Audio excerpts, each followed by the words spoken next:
Kemi një lexim të vogël. Aty po pres. Sa bëjmë gati edhe telefonatën atje. Edhe ka të bëjë me atë që ose nuk po them asgjë se. Mos thuaj asgjë. Okej, më mirë kështu. Alçeko. Po sikur jeta më e bukur të jetë jeta e thjeshtë. Në një botë të fiksuar pas më shumë, është e lehtë të harrosh bukurinë e më pak.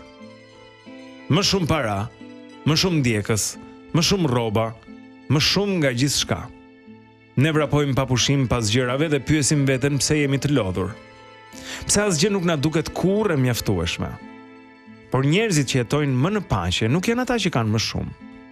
Janë ata që kanë ndaluar së gjëmuari plaçkën, që kuptuan se më shumë nuk do të thotë më mirë, që kuptuan se gjithçka drejt së cilës po vraponin nuk do ta mbushte dot boshin e shpirtit, gjithsesi.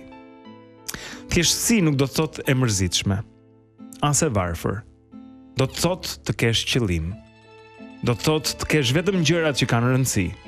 Do të thotë të kesh hapësirë për të marrë frymë, hapësirë për të menduar, kohë për njerëzit që do. Shumica e njerëzve kalojnë jetën duke shtuar, më shumë angazhime, më shumë zotrime, më shumë zhurmë. Por paqja vjen nga zbritja, nga lënia pas, nga heqja dorë, nga të kuptuarit se tashmë ke mjaftueshëm. Nuk të duhet më shumë për të qenë i lumtur. Të duhet më pak nga ajo që nuk ka rëndësi. Pik. Shumë e vërtet, shumë e bukur.